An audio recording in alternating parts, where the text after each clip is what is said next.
که موږ الله مینې باندې نه پوهیږو نو بیا موږ هغې بخښنې له هم نشو پوهېدی. نو دا لازمي دی چې هغې مینه زموږ زړونو کې دې زیاته شي، خو هغه مینه داسې دې نه وي لکه څنګه چې زړه باندې یو بار، خو هغه مینه دې داسې وي چې زموږ زړونو کې د حقیقي خوشحالۍ دې راشي. کله چې موږ چا سره مینه کوو نو هغې کې دوه شیان راځي، یو وي د شرف مینه او یو وي تکلیف. تکلیف مینه لکه څنګه موږ د خپل مور پلار سره مینه کوو یا خپل ملګرو سره یا خپل کورنۍ سره، نو موږ دا سوچ کوو چې هغې دپاره دا به هم کول پروزي او هغه به هم کول پروزي.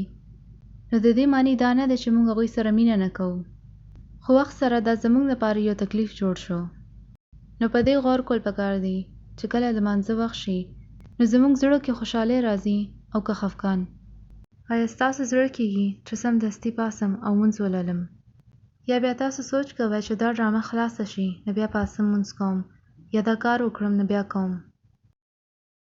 نو که زموږ عبادت او مونځونه داسې دي، نو کوم داسې ملاقات دپاره موږ الله ته ځو دې کې تکلیف دی، شرف نشته، یعنی دا د تکلیف مینه ده. او کوم دا شرف مینه ده دا تاسو ځکه کوئ چې کوم کس سره تاسو مینه لرئ هغې په وجه ستاسو ژوند کې خوشحالۍ راځي. لکه څنګه د نن سبا ماشومان سلیبریټیز د خوښۍ، ما د ون ډایرکشن نوم اورېدی و. نو کله چې تاسو یونیورسټي او کالج کې ماشومانو ته وګورئ نو هغوی به وایي چې زین ملک د ون ډایرکشن پرېښودو، جینکۍ دي چې ژاړي چغې وهي لکه څنګه چې د دنیا خلاصه شوه، دا څو شول او دا څنګه کیدی شي. نو د الکس زین ملک که څه هم نوم یې دی، دا یو یونیورسټۍ یا کالج ته لاړ شي کوم ځای کې پیغله جینکۍ وي، که هغه مسلمانې وي او که غیر مسلمان، او هغه هلک هغوی کې چاته ووایي چې ما ته یو ګلاس اوبه راوړئ، او بیا تاسو خبر یې چې څه به کېږي.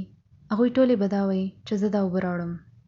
هغوی به دا نه وایي چې لږ وخت تېر شي نو راوړم، دا کار وکړم نو بیا راوړم، خو هغوی به ټولې جنګېږي چې زه به دا اوبه وړم او زه به وړم.